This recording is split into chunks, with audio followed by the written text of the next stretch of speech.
we go. Hi Perfect. there. So Rachel, how are you today?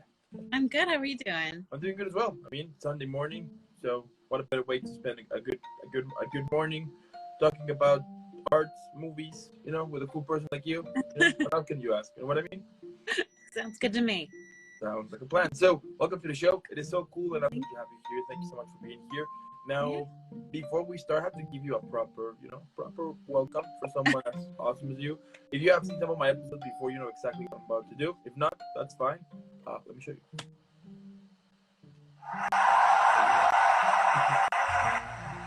Yeah.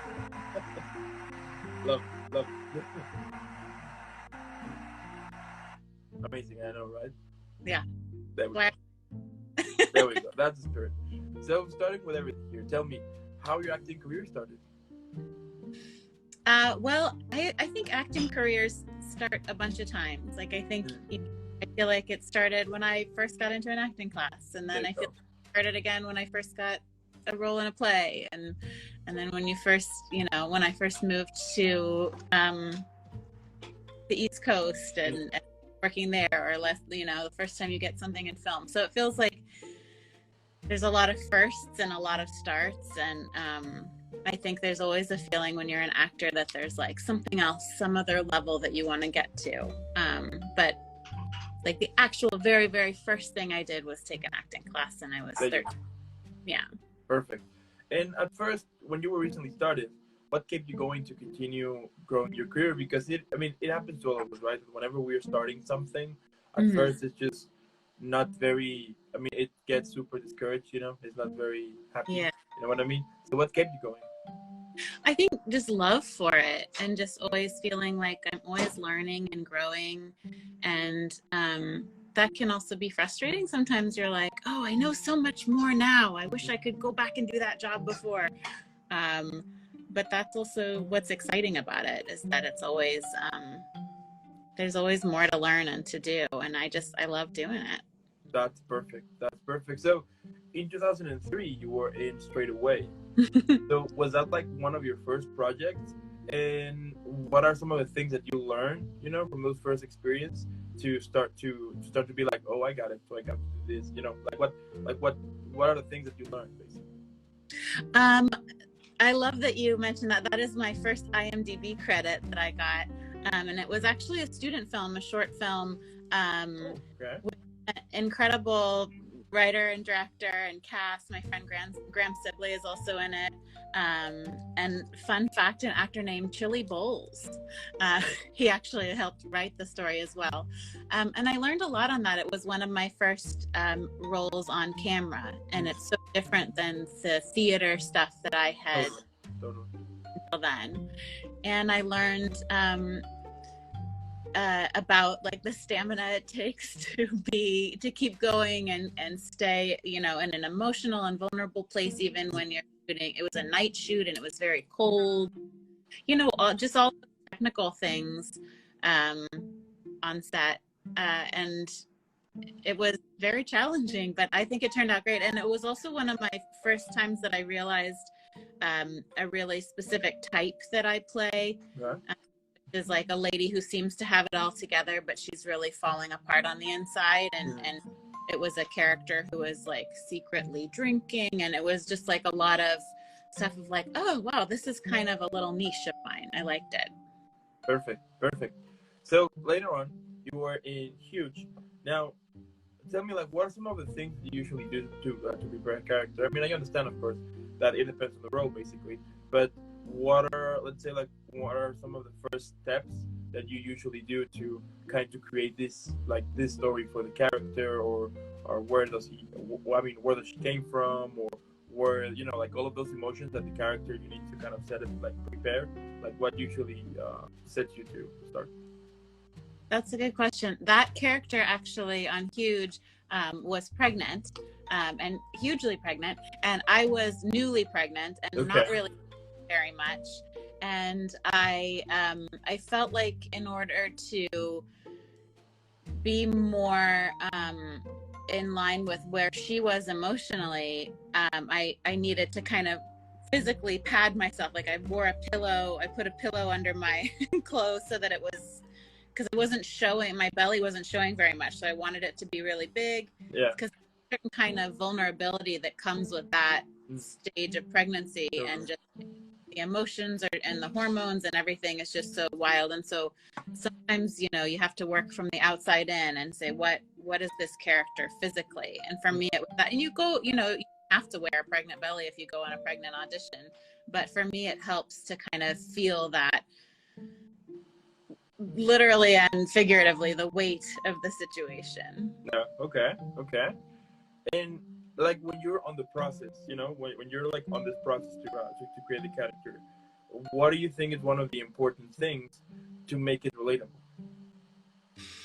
I think transparency, just being open and allowing things to be seen, because even if someone is going through something that we judge as being bad or ugly or shameful in some way, we can see that in the see what they're going through. We can usually relate to any situation. I think there's, I don't know the exact age, but I think psychologists say by like age 7, you've experienced every emotion that there is. You know, like we all understand everything basically. So yeah, totally.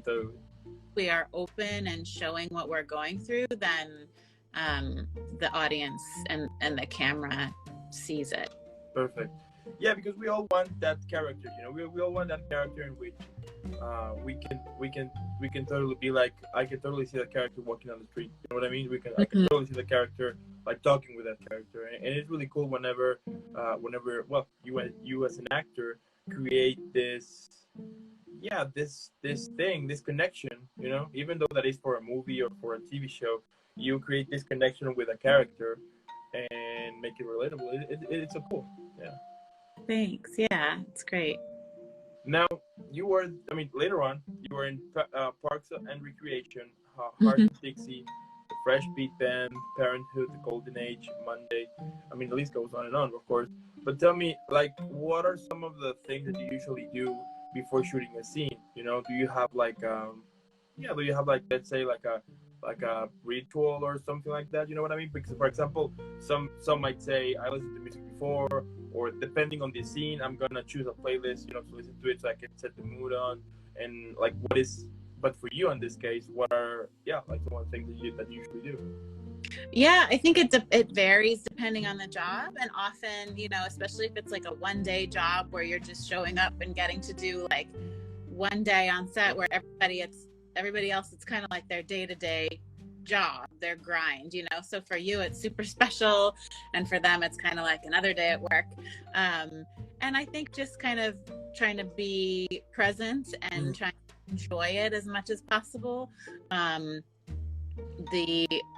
The rituals of, you know, going through it, the hair and makeup process, very relaxing. And yeah, I would definitely use music if it was a very emotional scene. If it's a comedic scene, I would probably just be rehearsing and improvising and playing with it, you know, in my trailer. Sometimes it's a long time to wait before you shoot.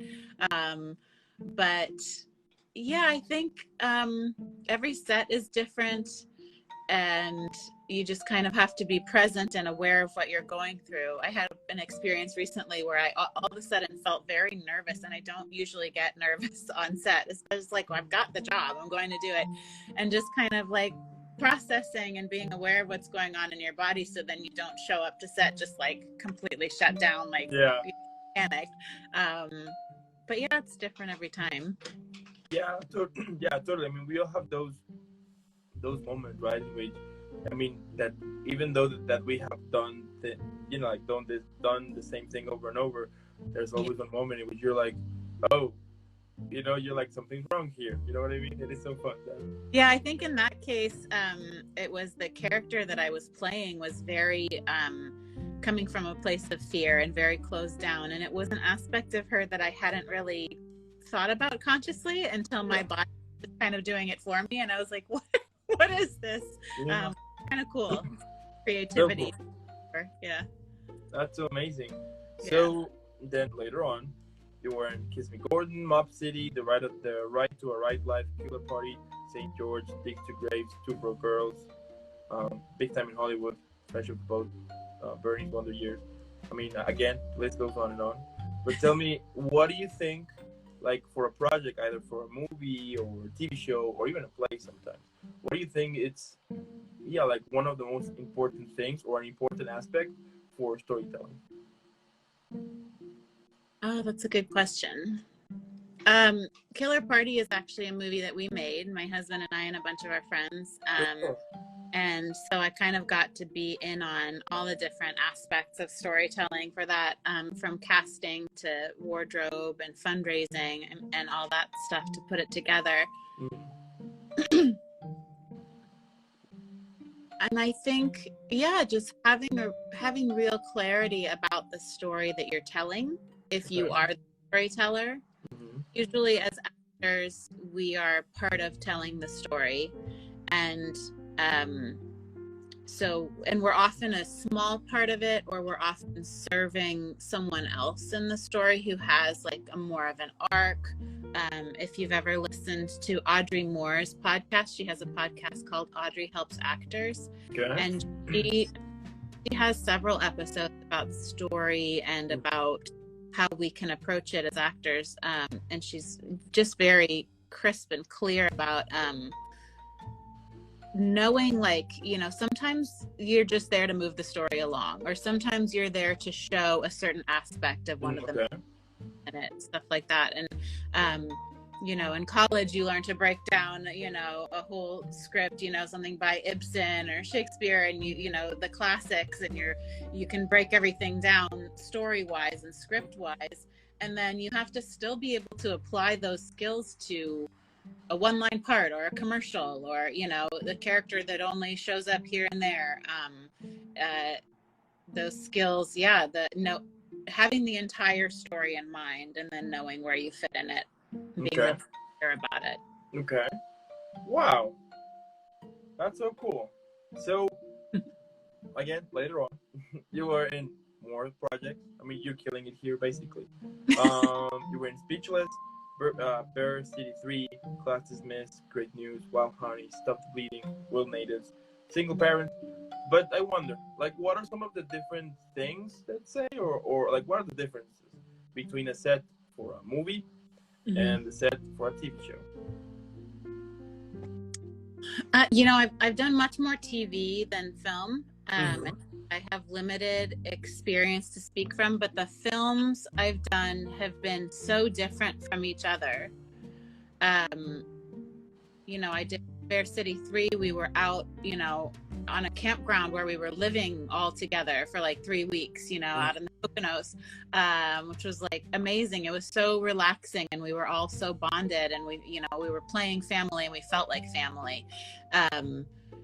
Then, you know, for Bombshell, it was like they're filming, you know, they've got several crews, you know, they're filming in different locations, and I'm going to like the one, you know, where my scene is, and it felt very big, and it was a, you know, a big beautiful wedding scene out in a garden, but like the crew was big, and everything about it was like rich and, you know, impressive and stuff.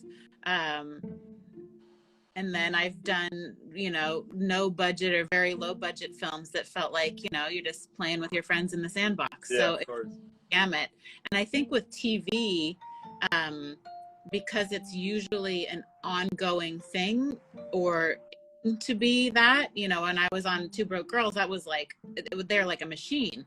They do, you know, they do a new episode every week, and they have such a great, thorough process they go through that feels like theater, where you're, you know, you're all reading together, and then you rehearse together, and then there's a big performance in front of an audience.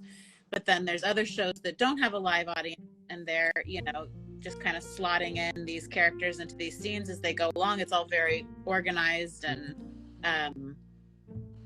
maybe TV feels more like a long-term thing, and film feels more like we're just doing this now. It feels Okay. I don't know what the word would be, insulated or something. Okay, interesting. So, then in 2020, you were in American Horror Story. That's awesome. And can you tell me a little bit about the the performance you did, and also what are some of the things that you enjoyed about being in that show? Oh, I got to watch Sandra Bernhard act for like 16 hours. So that was amazing. I love her so much. And I had a small comedic role as, you know, a cult worshiper. Okay. And so I got to, you know, do comedy, which is always fun. I know on that show there's a lot of drama too. And it was a very big and well organized, well orchestrated rather, scene that took place in this kind of like cult. You know, everybody had robes and it was like a church, and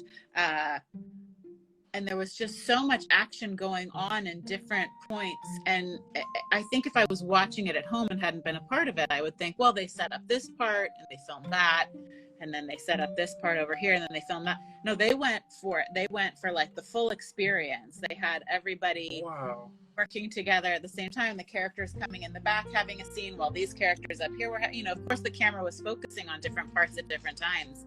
But it was impressive to me that it was all happening at once. It was very cool. That's so cool. And I bet also like the level, like, yeah, like being surrounded with, so I mean, the fact that they were like doing multiple scenes at the same time must have been also kind of breathtaking, right? To see like they're doing this, and that. I mean, such a talented team to be able to make that happen. You know what I mean? Yeah, very impressive. So cool. And this year you were in Shameless. Tell me also about your experience in the show. Oh, it was just dreamy from beginning to end. It was definitely a nail biter there for a while because it kept getting postponed because of COVID. Totally. But then we were finally able to go to set, and my scenes were all with William H. Macy, and he's just like, it's just like having a master class in acting. He's so amazing to watch. And he's just so relaxed and normal and chatting, you know, when we were not working, and just lovely. And the show is so great, so funny and touching and heartwarming. And yeah, I just got to witness a lot of great actors. And Shanola Hampton was directing, which was awesome. She was so supportive and encouraging and lovely, and it was great because you usually see her on screen, but to get to see her working, you know, this other aspect of her creativity was really inspiring. That's amazing. And like, what advice could you give to those who are, you know, recently started acting? I would give the advice to just, if money allows, be in an acting class, be in an improv class, find like-minded people to make things together. And if it's like TikTok and YouTube kind of stuff, or, you know, putting on a play, I know right now it's hard because of, you know, that pesky pandemic, but there's a lot of great classes and improv classes and stuff online, and just, you know, always be doing it. If you love it, be doing it. Even if you just like memorize a poem and then film yourself saying it and just see like, oh, what about that? What worked about that? Totally. That's amazing. Yeah, it's true. I mean, there's so much content online. For example, my show, you know, it's basically like a manual of acting. So that's cool. Yeah, it's great. Yeah. It's a first. Yeah, I mean, we're just self-promoting here. Why not, right? So. Yeah. What inspired you to do the show? So what happened was that, yeah, I'm gonna try to short it as much as I can. So what happened was that before this, I used to have, you know, typical office job, 9 to 5, well paid, as you can see, but it was good. But the thing was that at first I loved it, but later on I started to hate it. And the reason why is because I was just getting so frustrated that they were giving that some people were taking some very awful decisions, and I was like, why? You know, like, why would you take this decision that is going to ruin everything for a while? Like, who's in charge of this? Like, who put you in charge? You know, like all of this type of things that I was just like wondering, like, why this is happening, you know? So that kind of started me to, you know, to hate it, because for example, in this place that I work, they were saying like, "Oh, we are the best. We care for each other. We don't mean no harm to everybody." And then when I saw people that they were firing them, they were treating them worse than, you know what I mean? And I was Yeah. like, "Why are you being so hypocrites?" All of that, so all of those type of things started to piss me off. And then COVID came, and they sent us home, and then the stress multiplied. I mean, they were like constantly harassing us. They were like sending you messages every time, like calling you, like, "Oh, what's wrong? Like, what's wrong?" Like, if the internet went up for 1 minute, they were like already calling you, like, "What is it?" And you know, like, and all of that. I started to hate it even more and even more and even more. And then I just got fed up. At some point, I was like, I can't. I mean, I can't continue doing this. You know, I mean, I do believe that like that we come to this world for something, and I'm super sure that this is not the reason why I came to this world. I mean, this is not something that I see myself doing for 20, 30, 40 years. You know what I mean? I mean, this is not life. And regardless that it was well paid, I just didn't like it, you know. And like my family were like, "What, are you crazy? I mean, if you leave this job, you're gonna, you know." And I was like, "Yeah, but at what cost? You know, if I continue doing this, I'm gonna die in my 30s at some point because of a heart attack or something like that, because I was either smoking too much, barely eating, and barely sleeping. It was horrible." So then one day, while cleaning, you know, cleaning my room, I found this notebook, and like back in the day, I used to write all type of ideas. So I would write it, and I would leave it on the notebook, because, well, I'm a very hyperactive person, so I constantly have new ideas, and if I don't write it, it's gone, and then a new one comes, you know. So I then do a section on my phone. I'm always like, I gotta get it in the notes section, otherwise totally. So then while checking the notebook, there was like a section there in which I was saying like to create something, to create like a podcast. And I was like, a podcast, okay, but about what, you know? I mean, I can't do a podcast on something that I don't know a thing. I mean, that was like my first idea. But then on YouTube, I saw this guy who interviews actors, but only actors on video games. So voice actors, motion capture, all of that, right? So when I saw him, and he was like interviewing this actress, and he was so happy and laughing, and everything was, you know, the vibe was really cool. I was like, if he can do that, I can do it too. Yeah. So then I started like, okay, maybe I should start kind of doing the same. You know, maybe I could interview actors for video games. It's my page at first was more in towards the whole video game thing. So so then I was pitching the idea, like, okay, like how am I gonna do it?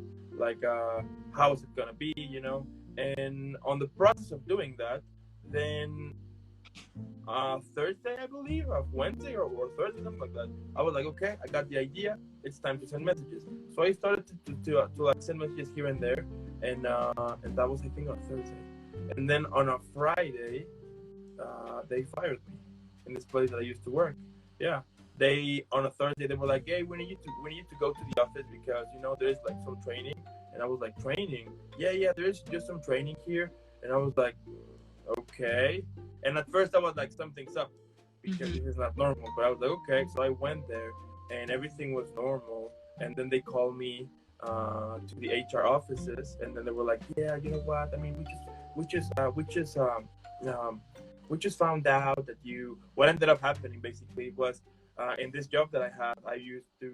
There was like, it was not on my contract, but I was like, they put me another assignment in which I need to talk with people. It was a transport company, so I used to the thing was to basically talk to the drivers, you know, to be like, hey, you know, like giving like safety messages and all of that. Anyway, so what ended up happening is that because I was so frustrated and so annoying and so annoyed of all the situation, I'm normally the type of person that works super fast.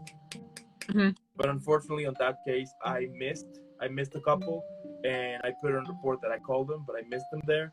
So then what happened is that my supervisor was like, since I was in constant argument with my supervisor, when he saw that, he was like, I got him. So with that, it was meant to be. Yeah, it was meant to be. Yeah. So with that, yeah. So then they told me like, just sign this thing, and then you know, nothing's gonna happen. You know, we got you here. And the moment I signed it, my resignation right next to them. I was like, you mother, and I was like, yeah, they got me there. So of course I didn't sign. I left super angry. I left the building super angry, and then the moment I'm walking out, there's this actress, and she replied the message, and like literally the moment that I'm walking out, she was like, I love the idea, let's make it happen. And that's how basically I started, and it's been amazing. I mean, but then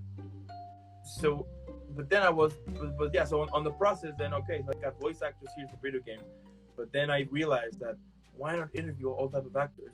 And then I was like, why not interview musicians, producers, writers, directors, athletes, like all of the talented people who are doing their dreams. I do think that they inspire, and why not? And like, if you want to be an actor, or if you want to play guitar, or if you want to, if you want to do whatever you want to do, what better way to start knowing from someone who is actually doing it? You know what I mean? And also, life is too short.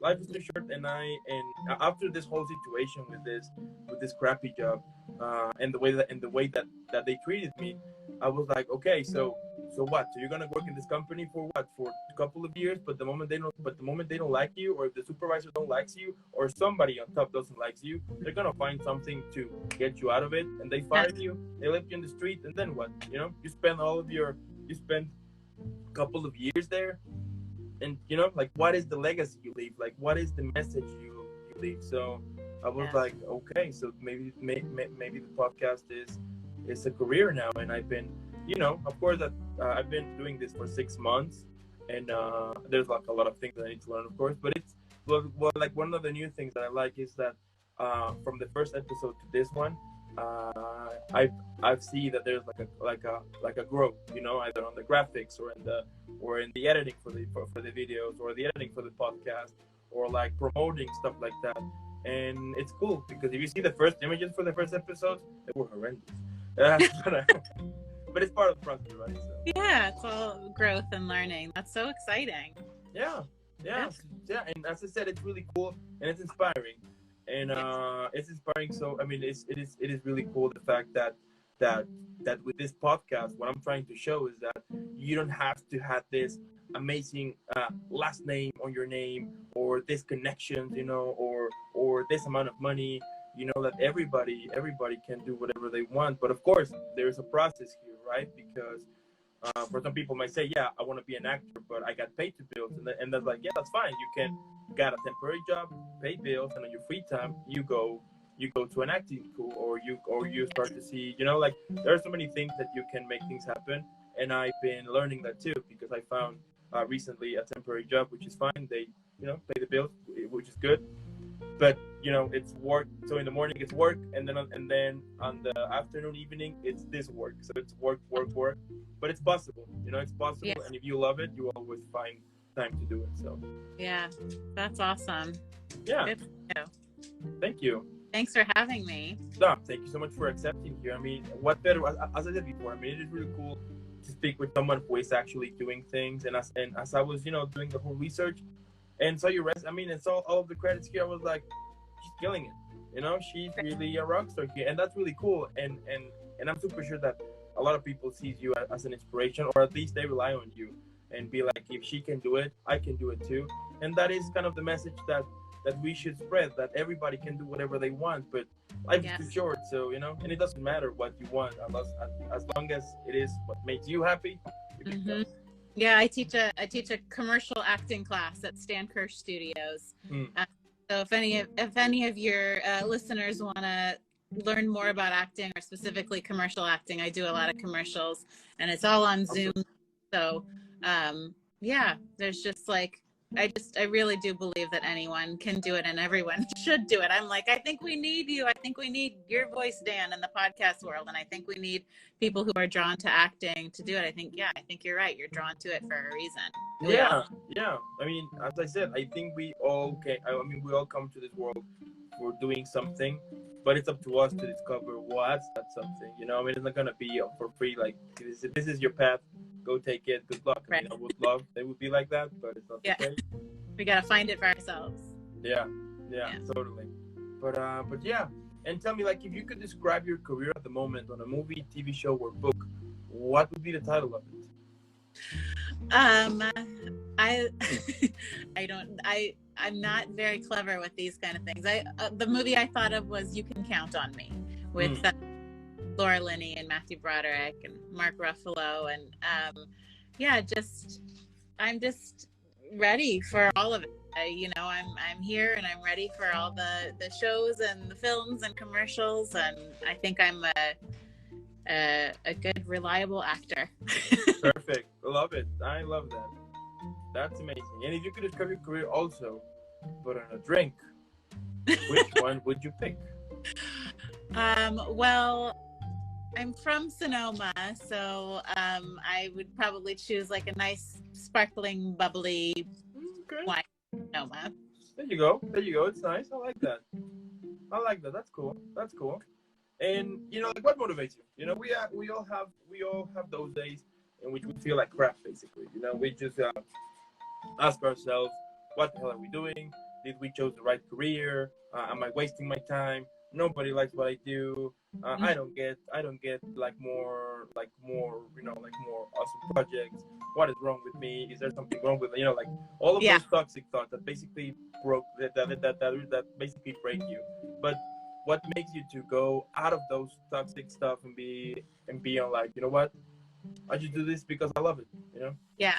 Well, I have a great therapist. So, perfect. There we go. I also just knowing that that's part of it and that we all feel that way. There's an image on social media that everybody's motivated all the time and inspired and stuff. And it's like, no, we all like recommit ourselves to acting or our art all the time, and I always joke that when you hear people doing like an acceptance speech or something and they go, oh, I was about to quit acting and then I got this role, it's like, yeah, we're all always about to quit acting. Yeah. Okay.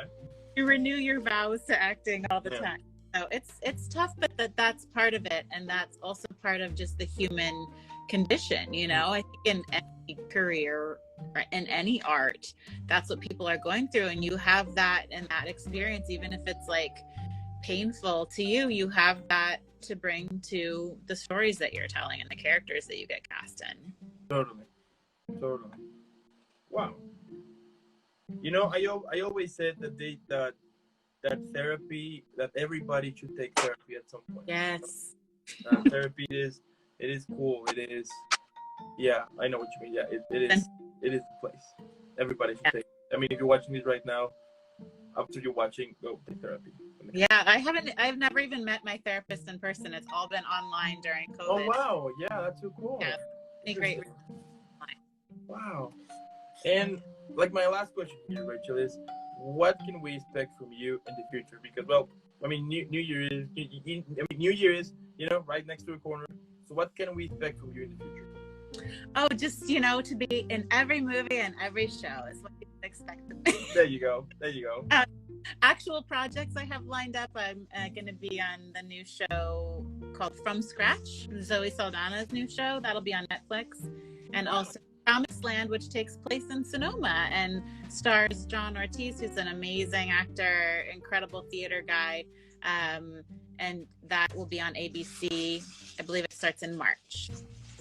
That is perfect. I mean, at the end of the day, what can I say, Rachel? Your career is really cool. The fact that you have accomplished so many things, it is impressive. I'm super sure, and I've said it with all of the amazing actors that I've interviewed, that we're gonna hear from all of you at some point, and we're gonna see you everywhere. We're gonna see you on everywhere, basically. I mean, you will. God's ears. Yeah, of course. I mean, we everywhere, like literally everywhere. Even if I'm on the highway and there's like those signs promoting something, I will see. I'm super sure that I will see you everywhere, because it is really cool what you do, but also the fact that you were real on it, and that is one of the things that I do appreciate with actors, is that when you are honest with your acting, and when you're doing the best you can, not because of the money, but because you like it, and you get involved into all of this awesome thing. That's really cool, and you deserve all of the epicness and all the shout outs, because it is awesome. And And also, I want to thank those who are watching this right now. I mean, thank you so much. But if you're watching this later on YouTube or listening on Spotify or Apple Music, make sure that you're following Rachel. Normally, what I would say is super simple. So you will put pause, and you will leave a like, subscribe, follow. You know, it helps me a lot. That would be amazing. And then it's holiday, so who wants to be healthy? Nobody, right? So go eat a cookie, 2 or 3, 5, the whole box. Why not?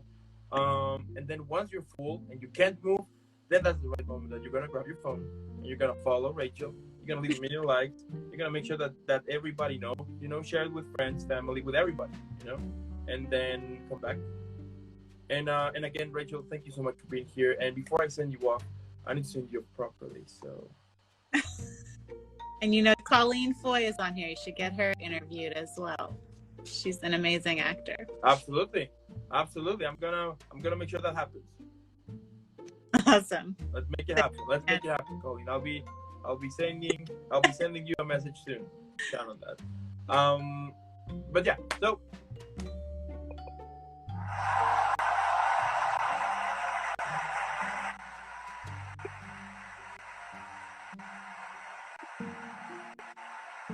that and what can I say? Keep killing it. Happy holidays. Thank you. And keep being awesome. And I'll see you in the next one. Thank you. Bye. Bye.